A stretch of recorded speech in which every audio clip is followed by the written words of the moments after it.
এখানে প্রথম গুণটি চমৎকার। হয়তো ভাবতে পারেন যে আল্লাহ তাআলা হয়তো সবচেয়ে নৈকট্যপ্রাপ্ত বান্দাদের দিয়ে শুরু করবেন, যাদেরকে তিনি সবচেয়ে ভালোবাসেন। হয়তো তিনি তাদেরকে দিয়ে শুরু করবেন যারা সবচেয়ে বেশি নামাজ পড়ে, যারা তার উপাসনা সবচেয়ে বেশি করে, যারা আল্লাহর প্রতি আধ্যাত্মিক ধ্যানে সবচেয়ে মগ্ন। কিন্তু আল্লাহ কি দিয়ে শুরু করলেন? তিনি বললেন, আল্লাযীনা ইয়ামশুনা আলাল আরদি হাওনা। অবিশ্বাস্য রকম করুণাময় সত্তার বান্দারা, এই বিশেষ মানুষগুলো হলো তারা যারা বিনম্রতার সাথে পৃথিবীতে চলাফেরা করে। আসসালামু আলাইকুম, আমি নোমান আলী খানের বাংলা ডাবিং করি। আপনারা এই চ্যানেলটি সাবস্ক্রাইব করে রাখুন। নতুন আপডেট পেতে বেল বাটন প্রেস করুন আর আমাদের ভিডিওগুলো প্রিয়জনদের সাথে শেয়ার করুন। আসসালামু আলাইকুম ওয়া রাহমাতুল্লাহি ওয়া বারাকাতুহু। আলহামদুলিল্লাহি রাব্বিল আলামিন ওয়া সলাতু ওয়া সালামু আলা সাইয়্যিদিল আমবিয়া ওয়াল মুরসালিন ওয়া আলা আলিহি ওয়া সাহবিহি ওয়া মান ইস্তান্না বিসুন্নতিহি ইলা ইয়াউমিদ্দিন। اللهم اجعلنا منهم ومن الذين آمنوا وعملوا الصالحات وتواصوا بالحق وتواصوا بالصبر آمين يا رب العالمين. ثم أما بعد فأعوذ بالله من الشيطان الرجيم. وعباد الرحمن الذين يمشون على الأرض هونا وإذا خاطبهم الجاهلون قالوا سلاما والذين يبيتون لربهم سجدا وقياما والذين يقولون ربنا اصرف عنا عذاب جهنم إن عذابها كان غراما إنها ساءت مستقرا ومقاما رب اشرح لي صدري ويسر لي أمري واحلل عقدة من لساني يفقهوا قولي آمين يا رب العالمين. প্রথমত আমি মসজিদ কর্তৃপক্ষকে ধন্যবাদ জানাতে চাই। ইস্ট লন্ডন মসজিদ আমার হৃদয়ের অতি নিকটের একটা স্থান। আসলে আমি কাউকে না জানিয়ে এখানে আসাটা পছন্দ করি। আর এর আগেও আমি এখানে কিছু সোশ্যাল এক্সপেরিমেন্ট পরিচালনা করেছি। কয়েক মাস আগে আমি এখানে এসেছিলাম। সম্ভবত বিষয়টা আমি আগেও বলেছিলাম যে কয়েক মাস আগে আমি এখানে এসেছিলাম জুমার নামাজে অংশ নেওয়ার জন্য। তখন আমি শ্রোতাদের মাঝে ছিলাম, একটা হুডি পরিহিত ছিলাম, তাই কেউ আমাকে চিনতে পারেনি। আর মাথা নিচু করে রেখেছিলাম। আমি দেখতে চেয়েছিলাম যে ধরা পড়ে যাই কিনা, কিন্তু না, ধরা পড়িনি। গোটা সময়টাতেই আমি অজ্ঞাত থাকতে পেরেছিলাম। জুমার নামাজের সময় একজন ব্যক্তি পাশ থেকে উকি দিয়েছিলেন আর আমিও তাড়াতাড়ি আমার হিজাব সামলে নিয়েছিলাম। এরপর আর কোনো সমস্যা হয়নি। কিন্তু যাই হোক, আপনাদের আতিথেয়তায় আমি আপ্লুত। আর অবশ্যই আজ রাতে আপনাদের বিপুল সংখ্যক উপস্থিতি আল্লাহ আমাদের মধ্যে যে ভালোবাসা দিয়ে দিয়েছেন সেটাই প্রমাণ করছে। আল্লাহ শুধু এই ভালোবাসাটিকেও ইবাদত হিসেবে কবুল করে নিন আর মুসলিমদের মাঝে এই ভালোবাসাকে বৃদ্ধি করে দিন। এই সন্ধ্যায় আমি আপনাদের সাথে যে আলোচনা করতে চাই তা হল কোরআনের একটি অনুচ্ছেদ, সূরা ফুরকানের শেষ অংশ। এটা কোরআনের 25তম সূরা। আমার অনেক প্রিয় এবং হৃদয়ের কাছের একটা অনুচ্ছেদ।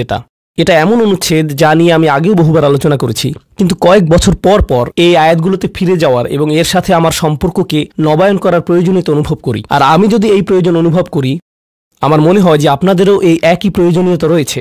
তো এটাই হলো 25তম এই সূরাটি থেকে প্রাপ্ত কিছু শিক্ষা, আপনাদের সাথে আলোচনা করার পেছনের অনুপ্রেরণা।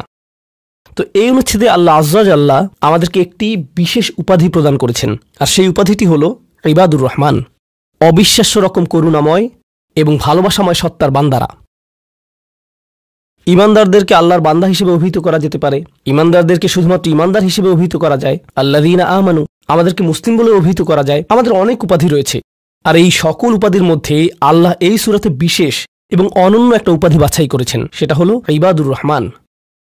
আর এটা কিছু ইঙ্গিত প্রকাশ করছে। প্রথমত, ব্যাকরণগত দৃষ্টিকোণ থেকে ইবাদুর রহমান শব্দ দুটিকে আরবিতে বলা হয় ইদাফা। সরল ভাষায় এর অর্থ হল দুইটি শব্দ একে অপরের সাথে সম্বন্ধযুক্ত। ব্যাকরণগতভাবে দুইটি শব্দ যা একে অপরের সাথে একীভূত হয়ে আছে। আর ব্যাকরণগতভাবে বলা যায় যে মুদাফ এবং মুদাফ ইলাইহির মাঝে কোনো কিছু আসার সুযোগ নেই, তারা অবিচ্ছেদ্য। আল্লাহ এখানে বলতে পারতেন ইবাদুন লির রহমান, আর রহমানের প্রতি নিবেদিত বান্দারা। কিন্তু যেহেতু এই দুইটি শব্দ একে অপরের সাথে এভাবে একীভূত হয়ে আছে, এই বিষয়টি থেকে কিছু তাফসীরকারক অনুপ্রাণিত হয়ে এই মত ব্যক্ত করেছেন যে এটা কিছু মানুষের সাথে আল্লাহর খুবই নিকট সম্পর্ক বর্ণনা করছে। আর অবশ্যই আল্লাহর নামগুলোর প্রত্যেকটিরই নির্দিষ্ট অর্থ রয়েছে। এগুলো আমাদের যে কারোর জন্য নির্দিষ্ট আবেগ অনুভূতি সৃষ্টি করে। তিনি বলতে পারতেন ইবাদুল্লাহ, আল্লাহর বান্দারা, কিন্তু তিনি তার প্রজ্ঞা দিয়ে দুইটি শব্দ চয়ন করেছেন, ইবাদুর রহমান। তো এই আয়াতে আমাদের এবং আল্লাহর সাথে যে সম্পর্ক বর্ণনা করা হয়েছে তা হলো ভালোবাসা, যত্ন এবং করুণার সম্পর্ক। আমাদেরকে আল্লাহর ভালোবাসা, যত্ন এবং করুণার চাদরে জড়িয়ে নেওয়া হয়েছে। আয়াতগুলোর অগ্রসর হওয়ার সাথে সাথে বক্তব্যের বিষয়বস্তুকে দুটি ভিন্ন দৃষ্টিভঙ্গি থেকে দেখা সম্ভব। একটি দৃষ্টিভঙ্গি হল কিছু মানুষের বিশেষ কিছু গুণ রয়েছে। বিশেষ এই মানুষগুলো কারা? যাদেরকে আল্লাহ ইবাদুর রহমান বলে আখ্যায়িত করেছেন। এই দৃষ্টিভঙ্গি অনুযায়ী এই হলো গুণাবলীগুলোর একটা তালিকা। যদি এর সবগুলো অধিকারী হতে না পারেন, আপনি আসলে ব্যর্থ হয়েছেন। এটা হলো একটা দৃষ্টিভঙ্গি। তো আমাদের যে কারো জন্য আমরা যদি প্রথম দৃষ্টিভঙ্গির দিকে লক্ষ্য করি তখন বলবো আমি তো তাহলে অকৃতকার্য হয়ে গেলাম। কিন্তু এটাকে দেখার আরেকটা পরিষ্কার দৃষ্টিভঙ্গি রয়েছে, আর সেটা হলো এই প্রত্যেকটি হলো পৃথক শ্রেণীর মানুষের জন্য। তাদের প্রত্যেকেই হলেন পৃথক শ্রেণীর মানুষ। তাদের মধ্যে সাদৃশ্যপূর্ণ বৈশিষ্ট্য হলো তারা সকলেই ঈমানদার। কিন্তু এক্ষেত্রে একটা বিষয় হলো, আর এই ধারণাটি আমি সূচনায় আপনাদেরকে বলবো, আমরা সকলে একরকম নই। যেমন আজকের জুমার পর এক নারীর সাথে আমার সাক্ষাৎ হয়েছে। তিনি আমার কাছে এসে বললেন আমি প্রতিদিন 3 ঘন্টা ধরে তাহাজ্জুদের নামাজ পড়ি। আক্ষরিকভাবে এটাই তিনি আমাকে জিজ্ঞেস করেছিলেন, এটা কি ঠিক আছে? আর আমি বলেছিলাম আপনাকে এজন্য পুরস্কৃত করা উচিত, কারণ অনেকের জন্য নিয়মিত 5 মিনিট তাহাজ্জুদ পড়াও অসম্ভব।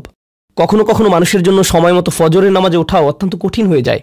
আর এই নারী 3 ঘন্টা নামাজ পড়ছেন। আমি বললাম কিসের তাড়নায় আপনি এটা করতে পারছেন? তিনি বললেন কি করব, আমি টিভি দেখব? তার চেয়ে বরং আল্লাহর সাথে কথা বলে সময় কাটাই। এটাই তিনি আমাকে বলেছেন। আমি সম্মানিত বোধ করছি যে তিনি আমার কাছে এসে প্রশ্নটি করেছেন। আমার উচিত ছিল তার কাছ থেকে পরামর্শ নেওয়া, এমন মানুষের কাছ থেকে যারা আল্লাহর নৈকট্যপ্রাপ্ত। আমি যা বলতে চাচ্ছি তা হলো আমরা সকলে একরকম নই। তিনি যা করেছেন আমি তা করতে পারবো না। আমি সত্য কথা বলছি। এই নারী যা করেন আমি তা করতে সক্ষম নই, আর আমি তার এই যোগ্যতার প্রতি সম্মান জানাই। আল্লাহ এই অভ্যাস বজায় রাখতে তাকে দৃঢ়তা দান করুন। কিন্তু আমরা তো জানি এমন মানুষ রয়েছেন যারা অন্যদেরকে সাহায্য করার ক্ষেত্রে অসাধারণ। তাদের যোগ্যতা, তাদের পারদর্শিতা হলো অন্য মানুষকে সাহায্য করা। আরেক ধরনের মানুষ রয়েছে যাদের এই গুণটি রয়েছে যে যখন তারা মানুষের চারপাশে থাকেন মানুষ ভালো অনুভব করে। এটাই তাদের যোগ্যতা। আপনি শুধু তাদের কাছে যাবেন, যদি তারা কোনো কথা নাও বলেন আপনি শুধু তাদের সাথে সময় কাটাবেন, তখন নিজের ভেতর একটা প্রশান্তি অনুভব করবেন, শান্তি অনুভব করবেন। আল্লাহ আমাদের সকলকে বিচিত্র যোগ্যতা দিয়েছেন। এই অনুচ্ছেদের ব্যাপারে এই বিষয়টাই আমার কাছে অনেক বেশি বিশ্বাসযোগ্য মনে হয় যে এটা বিভিন্ন ঈমানদারদের জন্য বিভিন্ন বিচিত্র গুণাবলীর উল্লেখ করেছে। ঈমানদারদের একটি শ্রেণীর বিশেষ এক ধরনের গুণাবলী রয়েছে, ঈমানদারদের অন্য একটি শ্রেণীর অন্য ধরনের গুণাবলী রয়েছে, সেটা তাদেরকে বিশেষ বৈশিষ্ট্যমণ্ডিত করে। আর আমরা যখন এই আয়াতগুলোতে অগ্রসর হব আপনি হয়তো দেখবেন যে প্রথমটি আমার সাথে মিলছে না। আমি আশা করছি যে কমপক্ষে একটি গুণের অধিকারী হব। আপনি হয়তো একের অধিক গুণের সাথে মিল খুঁজে পাবেন, আর সেটাও আপনাকে ইবাদুর রহমান হিসেবে অন্তর্ভুক্ত করবে। এখানে প্রথম গুণটি চমৎকার। হয়তো ভাবতে পারেন যে আল্লাহ তাআলা হয়তো সবচেয়ে নৈকট্যপ্রাপ্ত বান্দাদের দিয়ে শুরু করবেন, যাদেরকে তিনি সবচেয়ে ভালোবাসেন।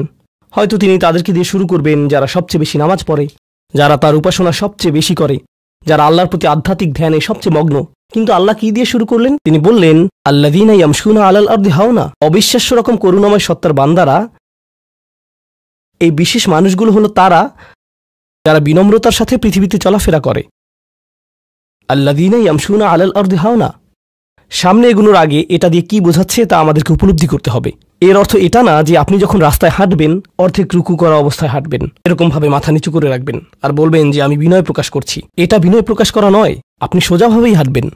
আপনি মানুষের সাথে তাচ্ছিল্য সহ কথা বলবেন না। আর আলাল আরদি এই ধারণাটি হলো যেখানেই যান, হয়তো ঘরে থাকতে পারেন, হয়তো কাজে থাকতে পারেন, হয়তো শিক্ষা প্রতিষ্ঠানে থাকতে পারেন, হয়তো আপনার কর্মচারীদের সাথে কাজে আছেন, হয়তো আপনার নিয়োগদাতার সাথে কথা বলছেন, হয়তো কথা বলছেন শিশুদের সাথে, অথবা কথা বলছেন বড়দের সাথে, হয়তো আপনার বাবা মায়ের সাথে কথা বলছেন, হয়তো এটা অন্য কেউ, হয়তো এটা মুসলিম হতে পারে অথবা অমুসলিম।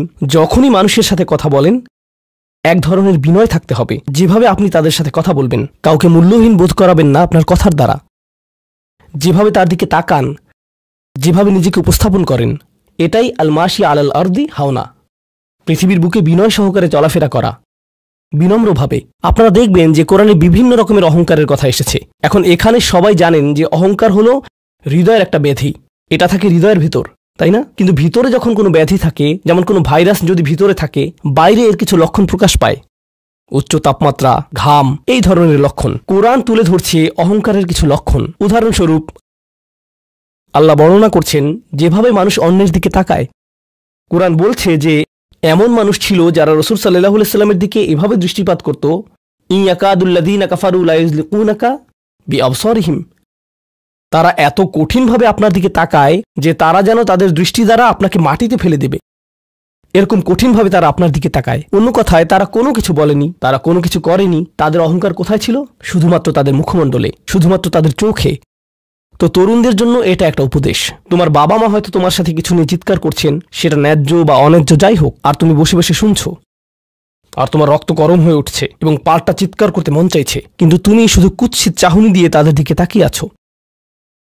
এই কুৎসিত চাহনি দিয়ে তাকিয়ে আছো। আর তোমার মা বলছেন, আমার দিকে এভাবে তাকিয়ে আছো কেন? আমি তো কোনো কথা বলিনি।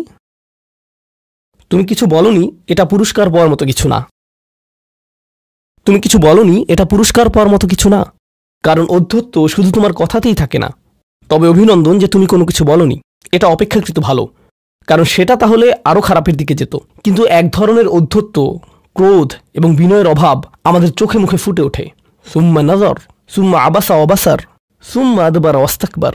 শুধু যেভাবে কারো দিকে তাকান, শুধু যেভাবে ভ্রু কুঁচকান, শুধু যেভাবে চোখ ঘুরান, কখনো কখনো যেভাবে কারো দিকে তাকান, কখনো কখনো যেভাবে কারো দিকে না তাকান। কেউ আপনাকে সালাম দিয়েছে, আপনি তার দিকে তাকালেনও না, অন্যদিকে ফিরলেন এবং তা উপেক্ষা করলেন, অথবা শুধু ওয়ালাইকুম আসসালাম বললেন।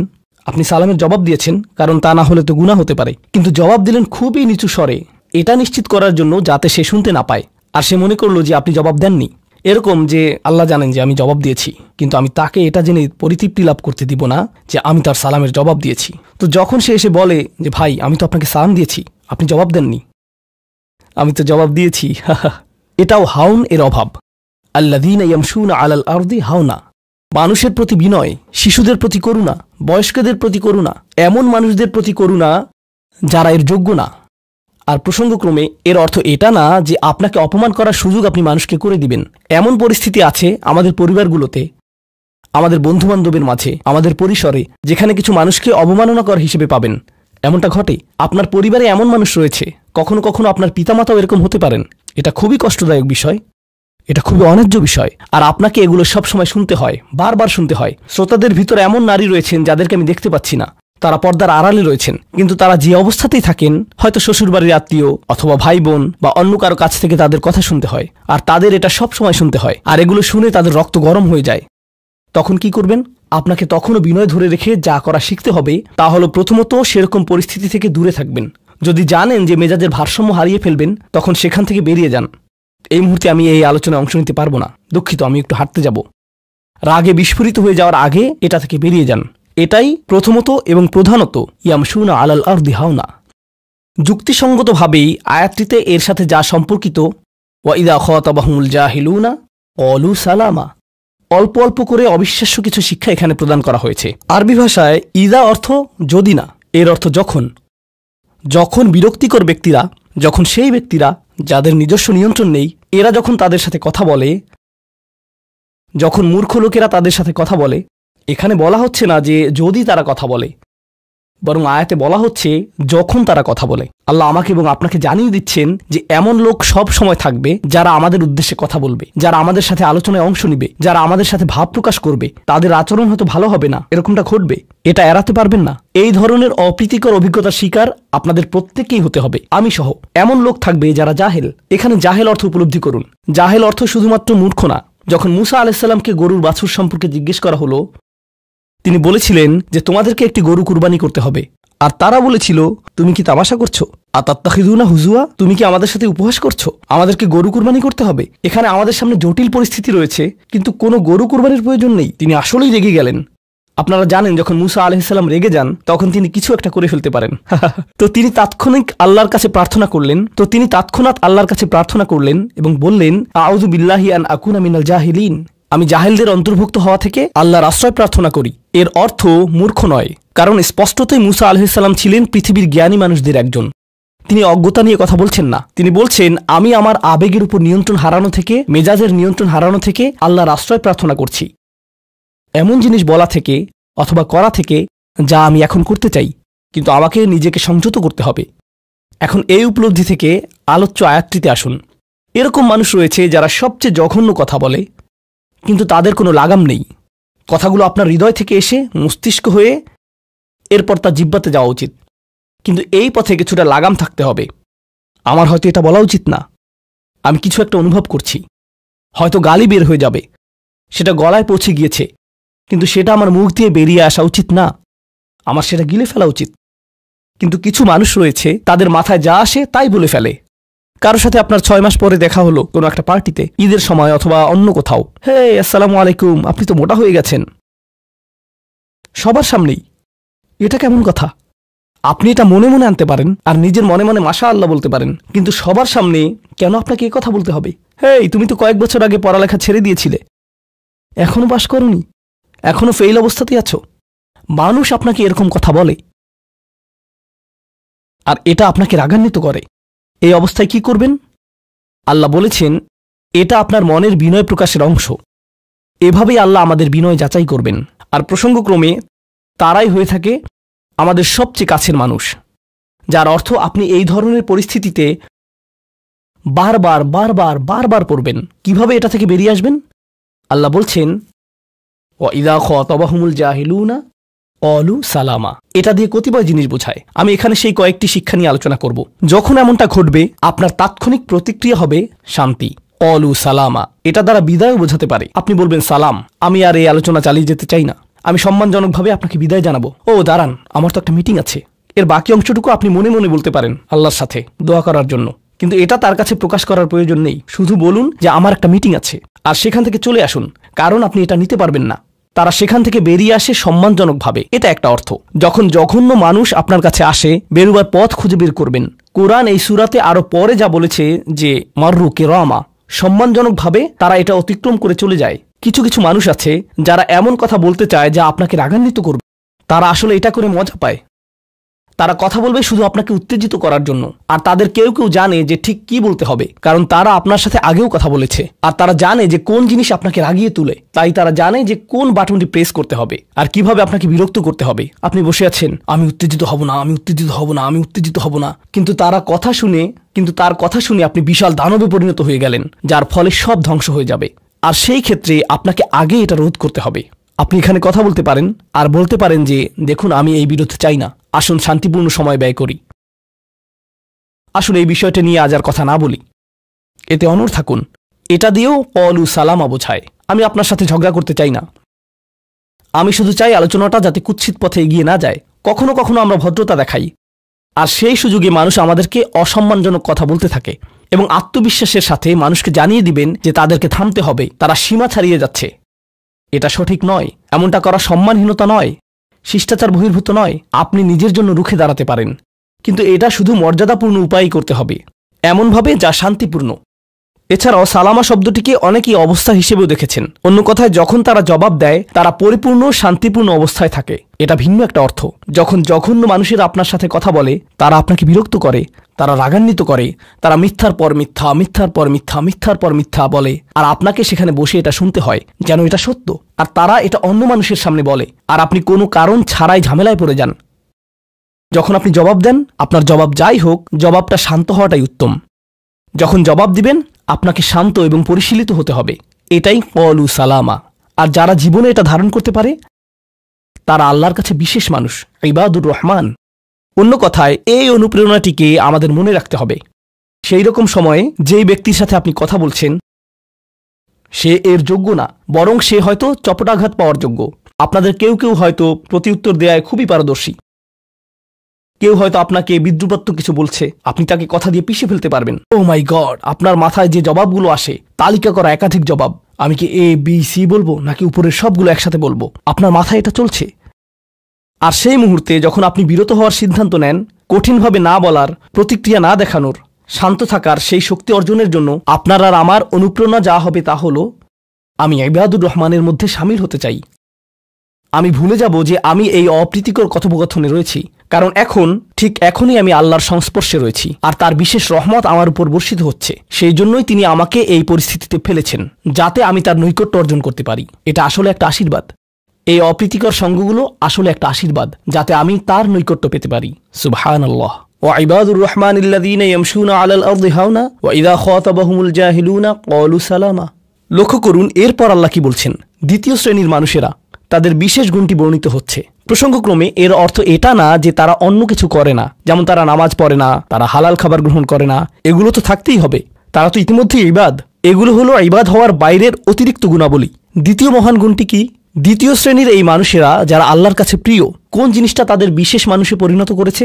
ওয়াল্লাযীনা ইয়াবিতুনা লিরাব্বিহিম সুজ্জাদান ওয়া কিয়ামান। যারা রাত্রি অতিবাহিত করে তাদের প্রভুর উদ্দেশ্যে সিজদারত এবং দণ্ডায়মান অবস্থায়। তারা লোকচক্ষুর অন্তরালে গভীর রাতে নামাজে মশগুল থাকেন, কারণ তারা জানেন যে রাতের গভীরে আল্লাহ তাদের সবচেয়ে নিকটে থাকেন। আমাদের অনেকের জন্য এটা অনেক কঠিন যে আল্লাহ যদি তার সবচেয়ে নৈকট্যপ্রাপ্ত মানুষদের কথা বলেন, এই শ্রেণীর মানুষদের দিয়ে শুরু করাটাই প্রত্যাশিত ছিল। এটাই প্রত্যাশিত ছিল যে আল্লাহ এমন মানুষদের দিয়ে শুরু করবেন যারা সবচেয়ে বেশি নামাজ আদায় করে, বিশেষত এমন সময়ে যখন তিনি নিকটে থাকেন, যা হলো রাতের মধ্যপ্রহর। সেখান থেকে শুরু হওয়ার কথা ছিল, কিন্তু না, তিনি সেখান থেকে শুরু করেননি। তিনি বিনয় দিয়ে শুরু করেছেন।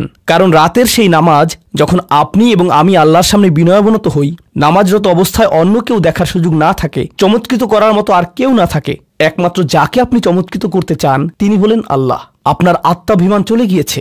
আল্লাহর সম্মুখে দণ্ডায়মান হয়ে আপনি পূর্বেকৃত সকল অপরাধ স্বীকার করেছেন। আল্লাহর সাথে আপনি উন্মুক্ত আলোচনায় রত আছেন, সকল অহংকার থেকে মুক্ত হয়ে। যদি নিজেকে অহংকার মুক্ত করতে চান, প্রথম ধাপটি হলো আপনি কি মানুষের সামনে অহংকারকে বিসর্জন দিতে পারেন, আর তারপর আল্লাহর সম্মুখে উপস্থিত হন। আমরা এমন অনেক মানুষদের কথা জানি যারা ইবাদতে পারদর্শী, কিন্তু মানুষের কাছে তারা খারাপ হিসেবে বিবেচিত। এটা আদর্শ নয়।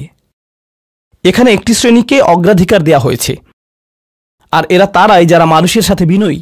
তারপর যারা আল্লাহর সামনে বিনয়াবনত হয়ে উপস্থিত হয়। এটা অর্জন করা সহজ নয়, কিন্তু যদি সপ্তাহে একবার, আমি জানি যে এটা কঠিন হবে, কিন্তু সপ্তাহে একবার আপনি মসজিদে ইশার নামাজ পড়লেন, আর এরপর সরাসরি বাসায় চলে গেলেন আর ঘুমিয়ে পড়লেন।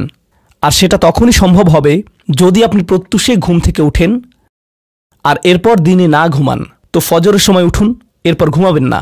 নিজেকে পরিশ্রান্ত করুন, এশা পড়ুন, এরপর ঘুমাতে যান। এরপর অ্যালার্ম দিয়ে রাখুন, ফজরের 30 মিনিট আগে অ্যালার্ম সেট করুন, উঠে গিয়ে কয়েক রাকাত নামাজ পড়ুন। শুধু এটুকুই করুন, নিজের মতো করে এটা করুন। এজন্য অন্য কারো ঘুম ভাঙাবেন না, এটা নীরবে করবেন। ঘরের কোনো এক কোণে চলে যান, সেখানেই নামাজ পড়ুন। যদি সপ্তাহে একবার বা দুবারও এটা করতে পারেন, যে প্রশান্তি পাবেন, আল্লাহর সাথে যে সম্পর্ক অনুভব করবেন, সেটা আপনাকে সবচেয়ে কঠিন সময়েও সাহায্য করবে। আল্লাহ আমাদেরকে এই মানুষদের অন্তর্ভুক্ত করে দিন। ওয়াল্লাযীনা ইয়াবিতুনা লিরাব্বিহিম সুজদান ওয়া কিয়ামা। এরপর আসছে তৃতীয় ধরনের মানুষের কথা। ওয়াল্লাযীনা ইয়াকুলুনা রাব্বানা ইসরিফ আন্না আযাবা জাহান্নাম ইন্না আযাবাহা কানা গরামা ইন্নাহা সাআত মুস্তাকাররা ওয়া মুকামা। এই মানুষেরা শুধু একটি দোয়া করে, দোয়ার তালিকা নয়। তাদের একমাত্র দোয়া হলো, ইয়া আল্লাহ, আমি জাহান্নামে যেতে চাই না। অন্য যেখানেই রাখেন, জাহান্নামে নয়। আমাকে জাহান্নামে রাখবেন না।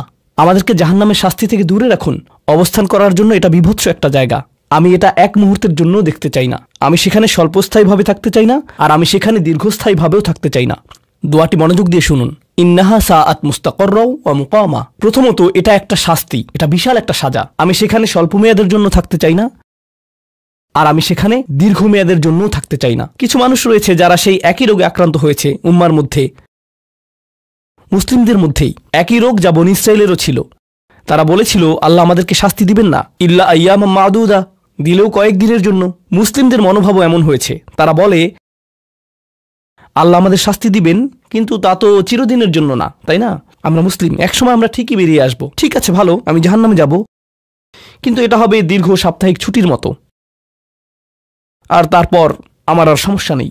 দেখুন আল্লাহর নৈকট্যপ্রাপ্ত মানুষদের দোয়া। তারা আল্লাহকে বলছেন, ও আল্লাহ, আমি জাহান্নামে যেতে চাই না, স্থায়ীভাবে না, অস্থায়ীভাবেও না। আমি স্বীকার করছি যে অবস্থানের জন্য এটা বিভৎস একটা জায়গা। মুস্তাকররান ওয়া মুকামা, শুধু থামার স্থান হোক অথবা চিরকালীন স্থান হোক, আমি এগুলোর কোনোটাই চাই না।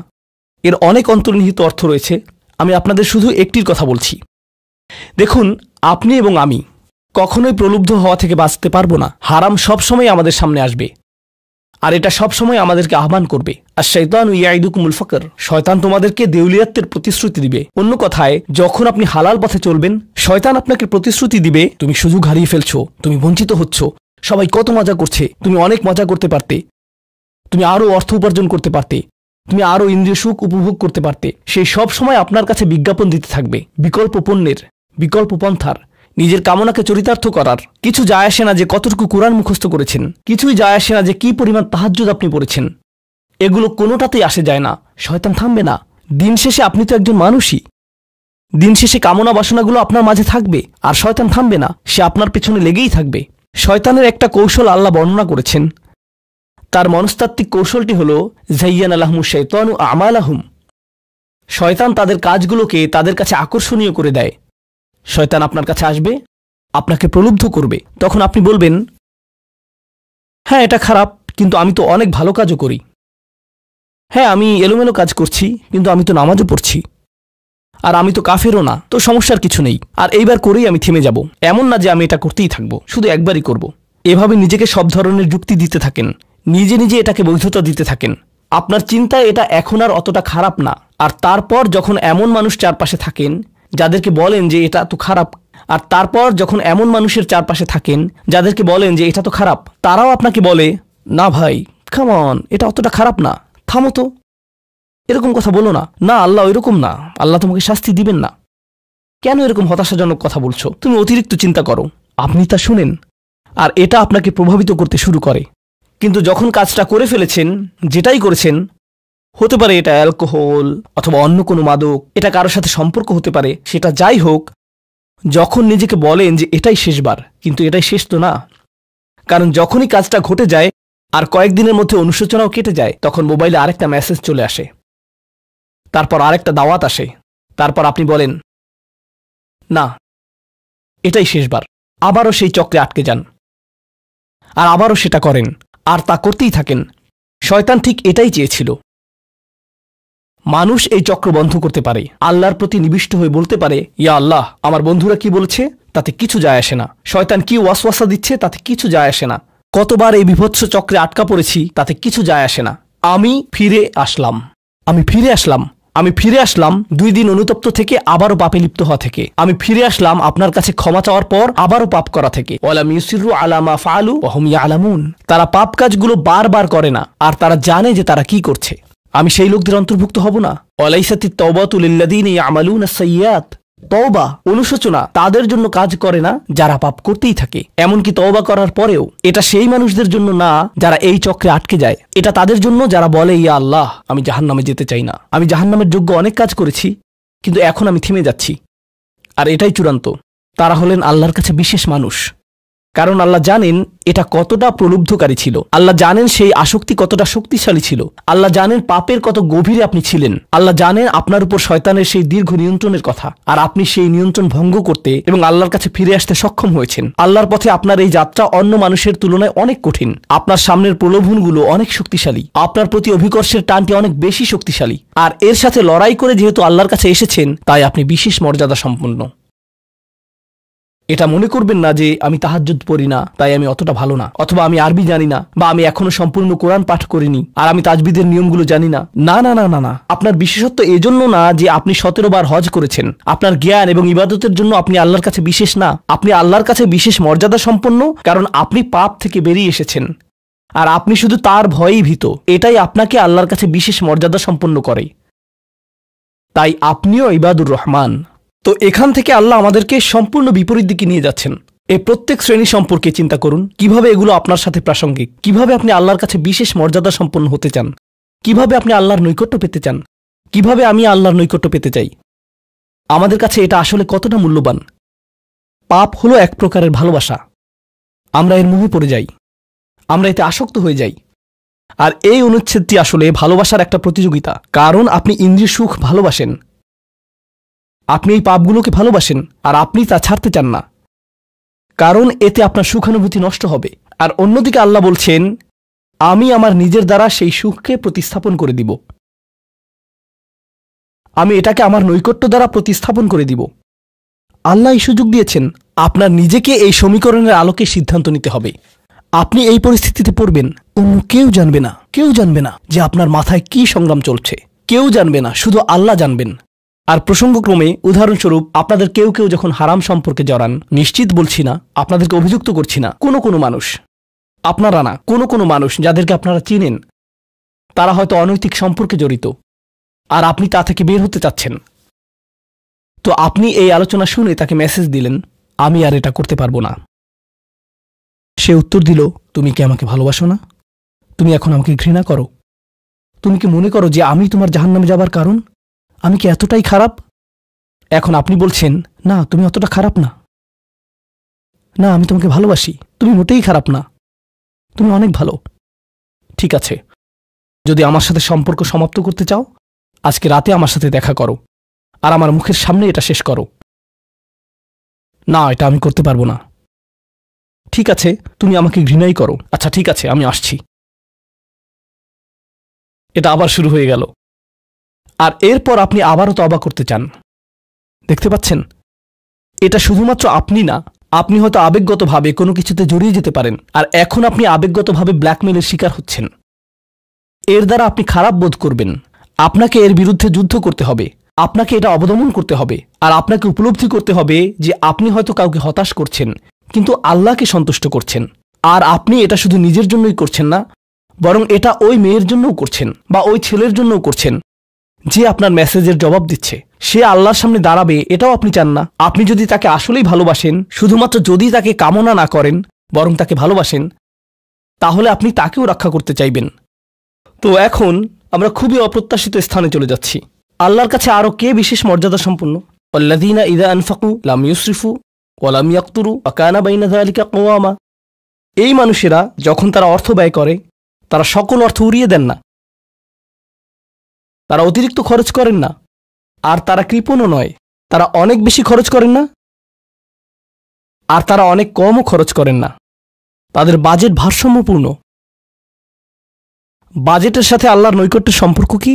সম্পর্ক রয়েছে, কারণ আল্লাযীনা ফি আমওয়ালিহিম হাক্কুন মালুম, তাদের অর্থে অন্যদের অধিকার রয়েছে যা সুবিদিত। আপনার পিতামাতার অর্থনৈতিক সহায়তা প্রয়োজন, আপনার সন্তান, আপনার ভাই বোন, আপনার স্ত্রীর প্রয়োজন, এমন অনেক ক্ষেত্র রয়েছে যার জন্য আপনার অর্থ প্রয়োজন। কিন্তু যখন আপনি প্রয়োজনহীন জিনিসে আসক্ত হয়ে পড়েন, আর আপনার অর্থ যখন ব্যয় হয় সিনেমার পর সিনেমা, সিনেমার পর সিনেমায়, সাবস্ক্রিপশনের পর সাবস্ক্রিপশনে, গেমের পর গেম, এরপর গেমে, গাড়ির জন্য নতুন যন্ত্রাংশ কেনার পেছনে, যে চাকা দেখতে উল্টো দিকে ঘূর্ণায়মান, তার প্রয়োজন আপনার নেই। সেগুলো আপনি দেখবেন না যখন আপনি গাড়ি চালাবেন, সেটা অন্য কেউ দেখবে।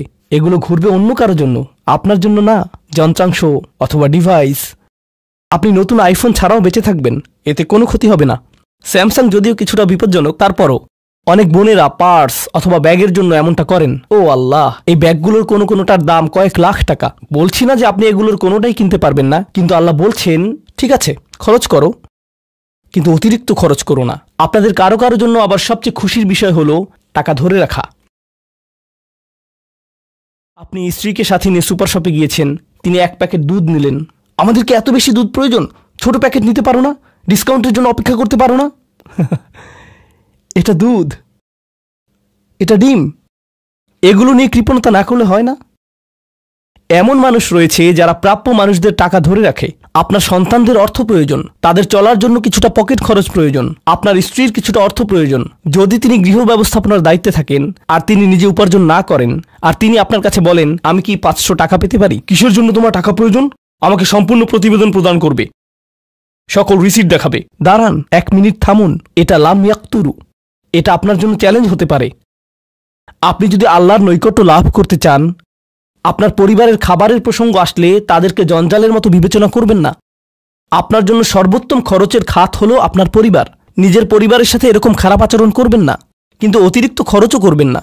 অন্যরা এমন আছে যারা টাকা উড়ায়। আল্লাহ হয়তো আপনাকে কিছুটা অর্থ দিয়েছেন, আর আপনি আপনার 16 বছরের সন্তানকে BMW কিনে দিলেন যাতে সে রাস্তার পাশে লাগিয়ে দিয়ে অ্যাক্সিডেন্ট করতে পারে, আর তারপর তাকে আরেকটা কিনে দিলেন। না না না, আপনি এমনটাও করতে পারবেন না। লাম ইউসরিফু ওয়ালাম ইয়াকতুরু ওয়া কানা বাইনা যালিকা কওয়ামা। তারা একটি ন্যায্য ভারসাম্যপূর্ণ পন্থা অবলম্বন করে এই দুই অবস্থার মাঝে অবস্থানের জন্য। পরবর্তী গুণটি আমার প্রিয়, মনোযোগ দিয়ে শুনুন। এরা সবাই একটি শ্রেণী। ওয়াল্লাযীনা লা ইয়াদউনা মা'আল্লাহি ইলাহান আখার ওয়া লা ইয়াকতুলুনা আন-নাফসাল্লাতী হারামাল্লাহু ইল্লা বিল হক ওয়া লা ইয়াজনুন ওয়া মান ইয়াফআল যালিকা ইয়ালকা আসামা।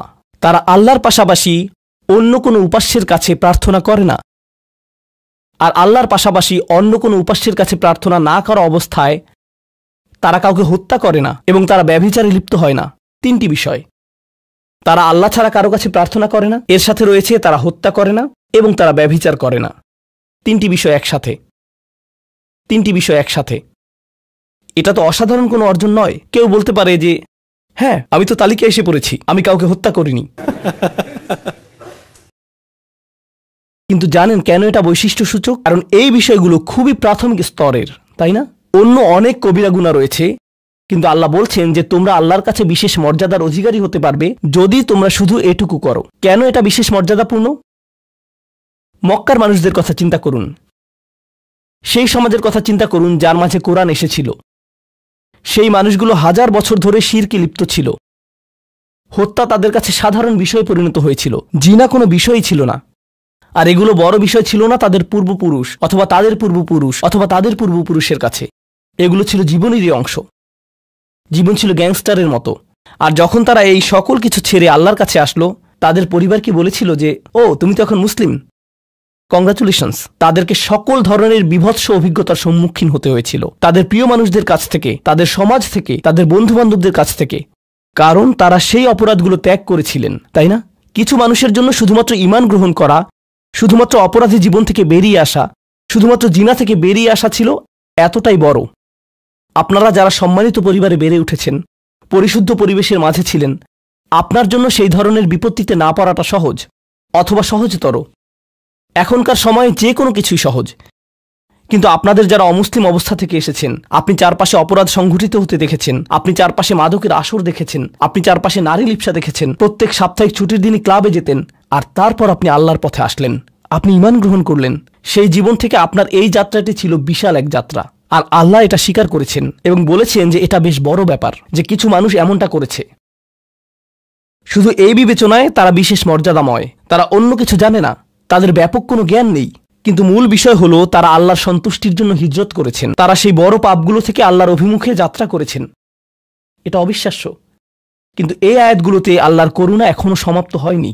প্রথমত সেই তিনটি বিষয় যা আমি উল্লেখ করেছি, শিরক বা আল্লাহ সম্পর্কে অশ্রদ্ধা প্রদর্শন করা, হত্যা এবং ব্যভিচার, এগুলো অনেক বড় পাপ। তো আল্লাহ কি বলছেন? ইউদাআফ লাহুল আযাবু ইয়াওমাল কিয়ামা ওয়া ইয়াখলুদ ফীহি মুহানা। এমন মানুষের জন্য শাস্তি দ্বিগুণ করা হবে আর তারা সেখানে থাকবে অপমানিত অবস্থায়। এই পাপগুলো আল্লাহর কাছে ছোট বিষয় না, বিশেষত তিনটা পাপ একসাথে। কিন্তু প্রসঙ্গক্রমে সবচেয়ে খারাপ অপরাধ শিরক। সবচেয়ে খারাপ অপরাধের মধ্যে দ্বিতীয়টি হলো যখন আপনি একজন ব্যক্তিকে হত্যা করেন। এটা কাকে হত্যা করার সমতুল্য? গোটা মানবজাতিকে। এটা হলো দ্বিতীয় বৃহত্তম অপরাধ। আর তারপর তৃতীয় বৃহত্তম অপরাধ কোনটি? জিনা। এই তিনটি একসাথে এসেছে একটি আয়াতে। সেজন্য আল্লাহ বলছেন যে এই ব্যক্তিটি বিশেষ ধরনের শাস্তি পাবে আর সে এই শাস্তিতে রয়ে যাবে অপমানিত অবস্থায়। কিন্তু এমনকি খারাপের ভিতর সবচেয়ে খারাপ, এরপর সবচেয়ে খারাপ ব্যক্তিটি, এই ব্যক্তিটি এজন্য সবচেয়ে খারাপ না যে সে একটি জিনিস করছে, বরং সে সবচেয়ে খারাপ কারণ সে তিনটি জিনিসই করেছে। এটা জাহান্নামের হ্যাট্রিক অর্জনের মতো। আর সম্পর্কে আল্লাহ কি বলছেন? তিনি বলছেন ইল্লা মান তাবা ওয়া আমানা ওয়া আমিলা আমালান সলিহা। অর্থাৎ যে অনুতপ্ত হয়েছে, ঈমানের পথে ফিরে এসেছে এবং তখন থেকে ভালো কাজ শুরু করেছে, তার জন্য নিয়মের ব্যতিক্রম হবে। এটা উপলব্ধি করাটা গুরুত্বপূর্ণ। আল্লাহ বর্ণনা করছেন নিকৃষ্টের মধ্যে নিকৃষ্ট, আর চেয়েও নিকৃষ্ট। আর তারপর বলেছেন এমনকি সেই ব্যক্তির ক্ষেত্রেও যদি সে আমার কাছে ফিরে আসে, আমি তাকে শাস্তিতে নিক্ষেপ করব না। কিন্তু এতটুকু যথেষ্ট না।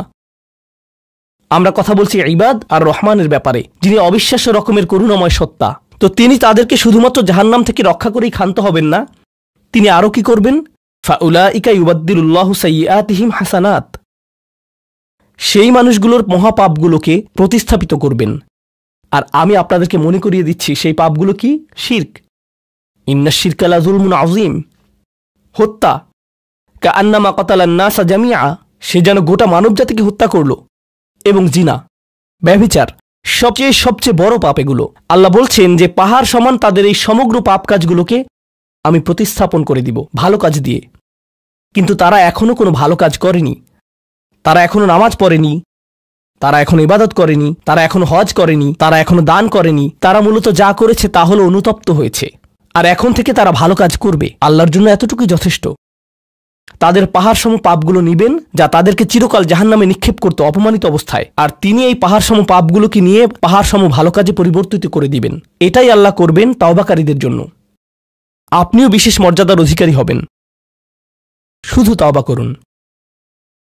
তো আপনি যখন বসে বসে এটা শুনছেন আর ভাবছেন আমি তো বেশ বড় ভুল করে ফেলেছি, এখানে হয়তো এমন কেউ বসে আছে যিনি কাউকে হত্যা করেছেন, এরপর জেলে গিয়েছেন এবং মুক্তি পেয়েছেন। কিভাবে আল্লাহ আমাকে ক্ষমা করবেন? আপনাদের কেউ কেউ হয়তো ব্যভিচারের ভুল করে ফেলেছেন, আল্লাহ আপনাদেরকে রক্ষা করুন। আপনাদের কেউ কেউ হয়তো সেই পথে অগ্রসর হচ্ছেন, আপনাদের কেউ কেউ হয়তো শিরক করেছেন। সকল ধরনের অপরাধ সংঘটিত হচ্ছে আর মানুষ সকল ধরনের অপরাধে লিপ্ত হচ্ছে। আপনি যদি তওবা করেন এবং আল্লাহর কাছে ফিরে আসেন, এই সকল অপরাধ শেষ হয়ে যাবে। কিন্তু এরপর আপনাকে ভালো পথে চলতে হবে। ওয়া আমিলা আমালান সলিহা ফাউলাইকা ইউবাদদিলুল্লাহু সাইয়্যাতিহিম হাসানাত। অন্য কথায়, যখন আপনি আল্লাহর কাছে ফিরে আসবেন, এটা প্রকৃত অর্থেই প্রত্যাবর্তন হতে হবে, এটা কৃত্রিম হতে পারবে না। ওয়া কানাল্লাহু গফুরুর রহিমা, আর আল্লাহ সর্বদাই ক্ষমাশীল, অতিমাত্রায় ক্ষমাশীল, সর্বদা প্রেমময়, যত্নশীল এবং করুণাময়। আমার সময় ফুরিয়ে যাচ্ছে, কিন্তু আপনাদের সাথে আরও কয়েকটা বিষয় শেয়ার করতে চাই। আসুন এই তালিকাটা প্রথমে শেষ করি, এটা শেষের দিকে। কেউ বলতে পারে যে আমি শিরক করিনি, আমি হত্যা করিনি, আমি জিনাও করিনি, আমি শুধু ছোট বিষয়গুলো করেছি, যেমন আমি ফজরের নামাজ পড়িনি, একদিন ফ্রিজ থেকে আমার ভাইয়ের চকলেট মিল্ক চুরি করে খেয়েছি, বেশ কয়েকবার বাবার সাথে চড়া মেজাজে কথা বলেছি, আরেকদিন একটা পার্টিতে কিছুটা গীবত করে ফেলেছি, কিন্তু আমি হত্যা করিনি। এই তওবা তো আসলেই খারাপ অপরাধীদের জন্য। তাহলে আমার কি হবে? সাধারণ পাপীদের কি হবে? বাকি আমরা যারা রয়েছি, কারণ তারা হলো উঁচু স্তরের পাপী, তাই না? তো পরবর্তী আয়াত বলছে, তোমরা বাকি যারা রয়েছ, ওয়ামান তাবা, যেই তাওবা করেছে, যে কোনো ধরনের তাওবা, আমিলা সলিহান, সৎ কাজ করেছে, ফাইন্নাহু ইয়াতুবু ইলাল্লাহি মাতাবা, তো যখন সে আল্লাহর কাছে ফিরে আসে আন্তরিকভাবে, অনুতপ্ত হয়ে, আল্লাহ সেটাও স্বীকার করেন। না না না, কারণ আমার পাহাড় সম পাপ প্রয়োজন, এটাকে পাহাড় সম পুণ্যে রূপান্তরিত করার জন্য, এটাকে পাহাড় সম পুণ্যে রূপান্তরিত করার জন্য এমন প্রয়োজন নেই। যেই পাপে লিপ্ত থাকেন না কেন, শুধু তওবা করুন। ফাইন্নাহু ইয়াতুবু ইলাল্লাহি মাতাবা ওয়াল্লাযীনা লা ইয়াশহাদুনা যুর, এমন মানুষ যারা অন্যায়ের সাক্ষ্য হয় না। এর অর্থ হলো তারা সহ্য করে না যখন কোনো অন্যায় সংঘটিত হয়। এই মানুষগুলো আল্লাহর কাছে মর্যাদা সম্পন্ন, কারণ তাদের পরিসরে কেউ যখন মানসিকভাবে নির্যাতনের শিকার হয়, কেউ যখন অর্থনৈতিকভাবে নির্যাতনের শিকার হয়, তাদের পরিবারে ধরুন 2 ভাই মিলে কোনো ব্যবসা করে, আর তাদের একজন সকল অর্থ আত্মসাৎ করে অন্যজনকে বঞ্চিত করে, যার ফলে আদালতে গিয়ে এখন একে অপরের বিরুদ্ধে অবতীর্ণ। সেখানে আপনার হয়তো কোনো এক পক্ষের সাথে সম্পর্ক রয়েছে, আপনি নিশ্চুপ দাঁড়িয়ে থেকে অন্যায় হতে দিবেন না, আপনি এটা হতে দিবেন না। যদি এটা আপনার নিজের বাবার বিরুদ্ধেও যায়, যদি এটা আপনার স্বামী স্ত্রী বা সন্তানদের বিরুদ্ধেও যায়, আপনি অলসভাবে দাঁড়িয়ে থেকে অন্যায়কে সহ্য করবেন না, আপনি প্রতিবাদ করবেন। কমপক্ষে এর নীরব অংশীদার হবেন না, আপনি সে স্থান ত্যাগ করবেন। এর সাথে আমার কোনো সম্পর্ক নেই, আমি এর অংশ হতে চাই না। লা ইয়াশহাদুনা যুর, এর আরেকটা অর্থ হলো তারা মিথ্যা সাক্ষ্য প্রদান করে না। কখনো আপনার উপর চাপ থাকে এমন মানুষের পক্ষ অবলম্বন করার জন্য যারা অন্যায়কারী। আপনি জানেন যে তারা অন্যায়কারী, কিন্তু তারা বলে পরিবার আগে ভাই, অথবা বন্ধুত্ব সবার আগে। আর আপনি যদি এটা করেন, যদি আপনার আনুগত্য ভুল স্থানে প্রদান করেন, এটা জেনে শুনে যে আপনি ভুল, তাহলে এটা লা ইয়াশহাদুনা যুর এর লঙ্ঘন। আয়াতটির দ্বিতীয় অংশ, ওয়া ইযা মাররু বিল্লাগwi মাররু কিরামা, এটাও অসাধারণ। এই আয়াতে আল্লাহর কাছে আপনাকে অসাধারণ বানিয়েছে কোনটি? আপনি একটা আসরে রয়েছেন, বন্ধুরা সবাই ঘুরে বেড়াচ্ছে, অথবা আপনি হয়তো কোনো হোয়াটসঅ্যাপ গ্রুপে আছেন। আজকাল যোগাযোগের বিভিন্ন মাধ্যম রয়েছে, আর এই সকল যোগাযোগের মাঝে মানুষ যুক্তিহীন কথা বলে থাকে, মানুষ একে অপরের বিরুদ্ধে গীবত করে, তারা একে অপরের প্রতি বিদ্রূপ করে, তারা একে অপরের সময় নষ্ট করে, আর আপনি এর সাথে কোনো সম্পর্ক রাখতে চান না। তো আপনি কি করবেন? আপনি আসরটি ত্যাগ করবেন। কিন্তু আপনি প্রথমে একটা লেকচার দিবেন না যে এগুলো সবই অর্থহীন, তোমরা নিজেদের সময় নষ্ট করছো, আস্তাগফিরুল্লাহ, আমি তোমাদেরকে আল্লাহর দিকে ডাকছি এবং তওবা করতে আহ্বান জানাচ্ছি, তোমরা এই ভিডিওটি দেখো, আমি এই আসর ত্যাগ করছি না। অথবা আপনি কোনো পার্টিতে রয়েছেন আর বললেন, আস্তাগফিরুল্লাহ, তোমরা সবাই গীবত করছো, আমি এখান থেকে চলে যাচ্ছি। ওয়া ইযা মাররু বিল্লাগwi মাররু কিরামা, যখন তারা এই ধরনের আসরের পাশ দিয়ে যায়, যখন তারা এই ধরনের পরিস্থিতির সম্মুখীন হয়, তারা সেখান থেকে বেরিয়ে আসে সম্মানজনক উপায়ে, মাররু কিরামা। অন্য কথায়, তারা তাদের নিজস্ব মর্যাদা রক্ষা করে, তারা এমন অবস্থায় পড়ে না যা অন্যদেরকে এবং তাদের নিজেদেরকে অপমানিত করে। আর এই প্রক্রিয়ায় তারা অন্য কাউকে খারাপ বোধও করায় না, তারা সম্মানজনক অজুহাত তৈরি করে এবং নিজেদেরকে সেই পরিস্থিতি থেকে বের করে আনে। ওয়া ইযা মাররু বিল্লাগwi মাররু কিরামা। আর সবশেষে, ওয়াল্লাযীনা ইযা যুক্কিরু বিআয়াতি রাব্বিহিম লাম ইয়াখিরু আলাইহা, আসলে এখনো শেষ হয়নি, আপনাদের ভালো বোধ করার জন্য বললাম। ওয়াল্লাযীনা ইযা যুক্কিরু বিআয়াতি রাব্বিহিম লাম ইয়াখিরু আলাইহা সুম্মান ওয়া উময়ানান, এটা জুমায় অংশগ্রহণকারীদের জন্য। যখন তাদেরকে স্মরণ করিয়ে দেয়া হয়, তারা অন্ধ এবং বধিরের মতো পড়ে থাকে না। অন্য কথায়, তারা সেগুলো উপেক্ষা করে না, তারা সেগুলোকে হালকাভাবে গ্রহণ করে না, তারা কিছু শোনার পর বলে না যে হ্যাঁ এটা আমার সম্পর্কেই বলেছে, এটা ঠিকই আমার বিবেককে আঘাত করেছে, কিন্তু আমি ভুলে যাব যে এটা আমি শুনেছি। আমি ভান করব যে এটা আমার সম্পর্কে না এবং এটা নিয়ে চিন্তা করব না। তারা ইচ্ছাকৃত বধির না, আর তারা ইচ্ছাকৃতভাবে অন্ধও না। সেই স্মরণিকার প্রতি যা তাদেরকে প্রদান করা হয়েছে, এটা ছিল আপনার সম্পর্কে, এটা ছিল আপনার কার্যকলাপ সম্পর্কে, আপনার উদ্দেশ্য সম্পর্কে। আর এখন আপনি এটা আর নিতে পারছেন না, কারণ আপনি পরিবর্তিত হতে চান না। বাল ইউরিদুল ইনসানুল ইয়াফজুরা আমামাহ, মানবজাতি শুধু তার সামনে যা রয়েছে তাতে নিমজ্জিত হয়ে যেতে চায়। প্রলোভনগুলো এতটাই মজবুত। আর কোরআন উলিন নুহা সম্পর্কে বলছে, তারা এমন মানুষ যারা নিজেদেরকে সংযত করতে পারে। আপনাকে স্মরণ করিয়ে দেয়া হচ্ছে নিজেকে সংযত করার জন্য, আর আপনি বলছেন আমি সংযত হতে চাই না, আমি এই অবস্থাতেই ভালো আছি। আমি ইতিমধ্যেই কাজটি করার দিন, তারিখ এবং স্থান নির্ধারণ করে ফেলেছি এবং টিকিটও করে ফেলেছি। এরপর এই খুতবাটি আমার মুড নষ্ট করে দিল। তো আমি এখন একটা বার্গার খাবো এবং খুতবায় যা শুনেছি তা নিয়ে চিন্তা করব না। তারপর সেখানে যাব যেখানে আমি যেতে চেয়েছিলাম। খুতবাটা বেশ দেরিতে শোনা হয়েছে। সেই মানুষেরা এমনটা করে না। যখন কোনো স্মরণিকা শ্রবণ করে, নিজেদের উপর এর প্রভাব পড়তে দেয়। তারা এটাকে পরিবর্তন ঘটানোর সুযোগ দেয়। এটাই তাদেরকে আল্লাহর কাছে বিশেষ মানুষে পরিণত করে।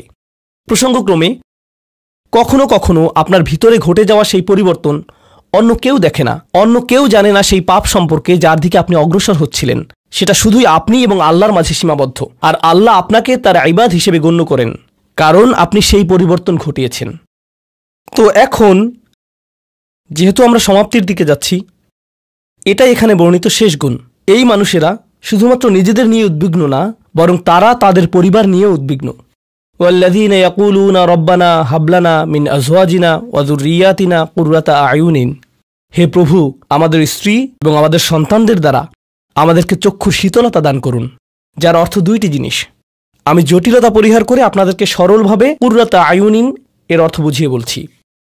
প্রথম অর্থ হল, ইয়া আল্লাহ, অন্য সকল কিছু আমাকে পীড়িত করে, অন্য সকল কিছু আমাকে অসুবিধায় ফেলে, কিন্তু যখন আমি আমার স্ত্রীর কাছে আসি এবং আমার সন্তানদের কাছে আসি, ইয়া আল্লাহ, এই স্থানটিকে আমার জন্য প্রশান্তিদায়ক করে দিন।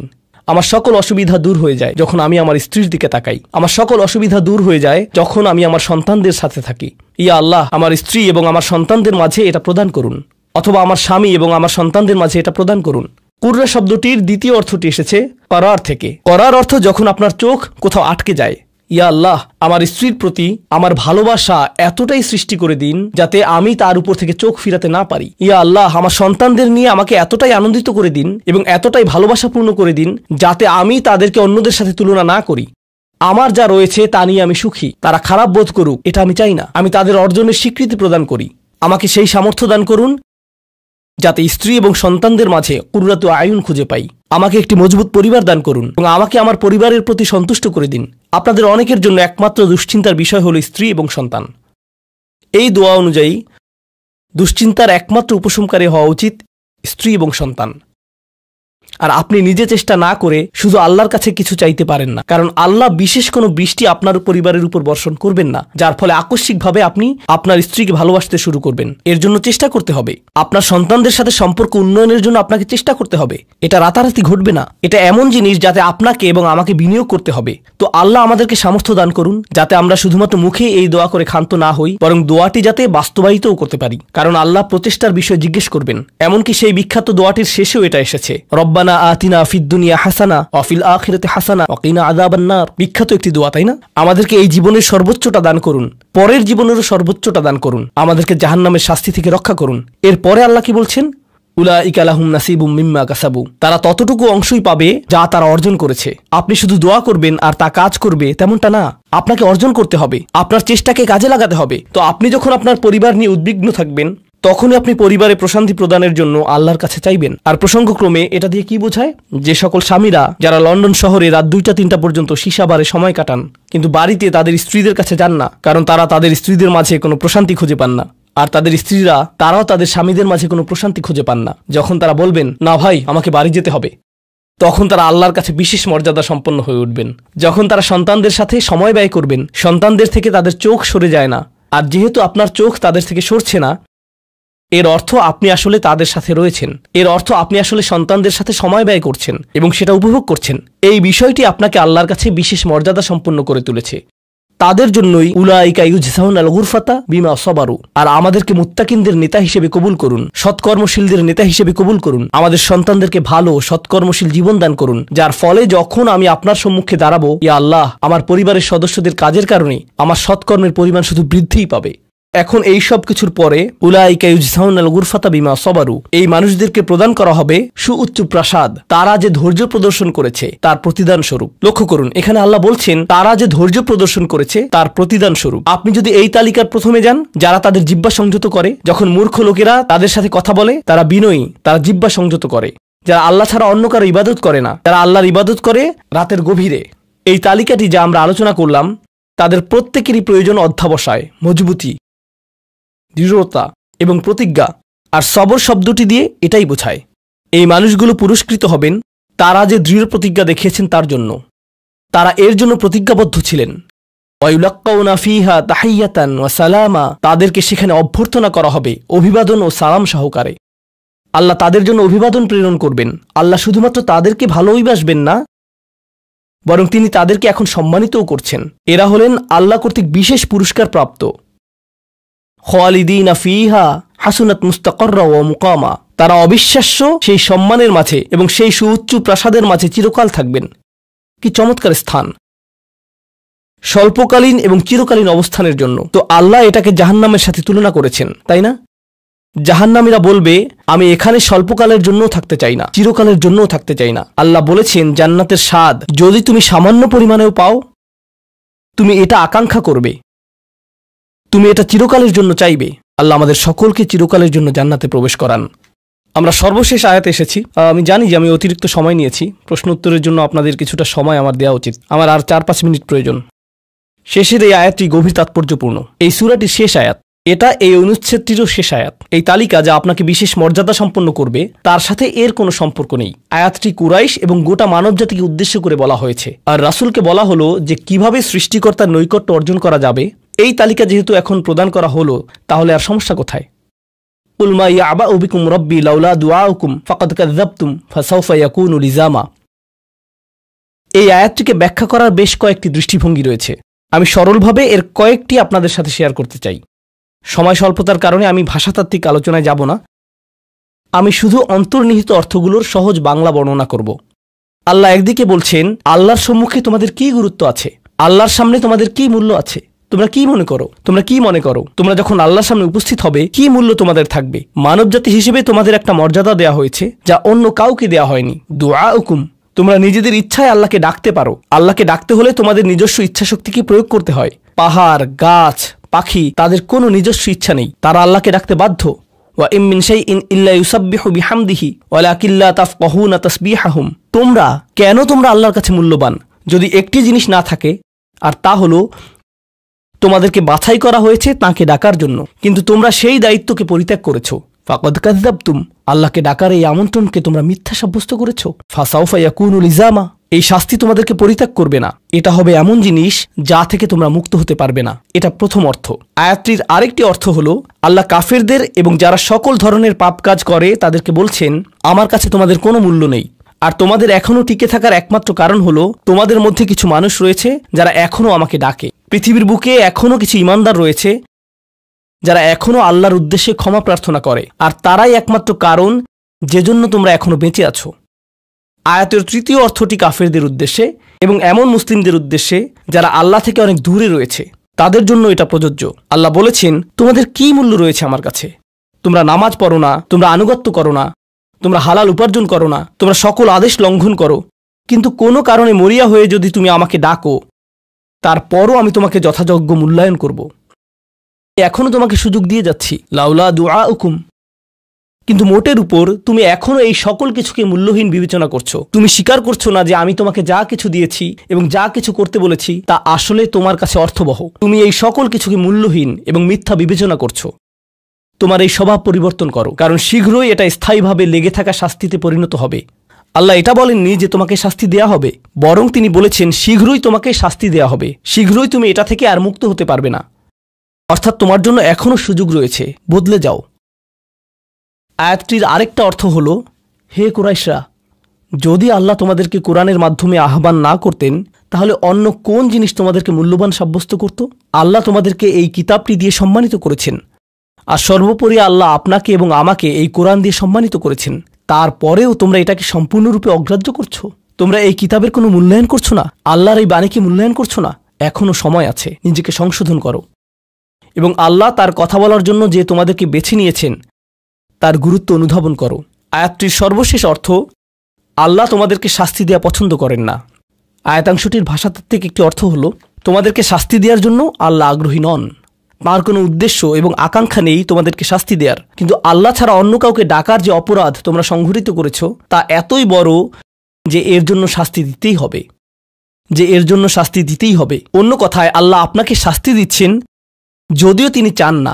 মা ইয়াফআলুল্লাহু বিআযাবিকুম, তোমাদেরকে শাস্তি দিয়ে আল্লাহর কোনো প্রাপ্তি নেই। আপনাকে শাস্তি দিয়ে আল্লাহর কী পাওয়ার আছে?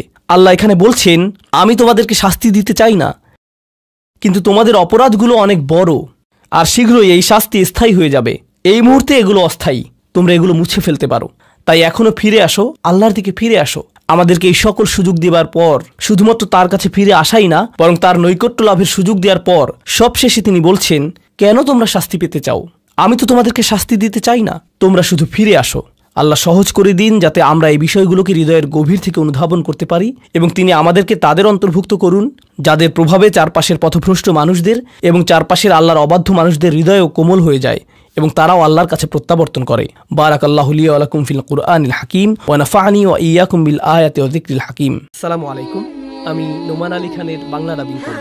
আপনারা এই চ্যানেলটি সাবস্ক্রাইব করে রাখুন, নতুন আপডেট পেতে বেল বাটন প্রেস করুন, আর আমাদের ভিডিওগুলো প্রিয়জনদের সাথে শেয়ার করুন।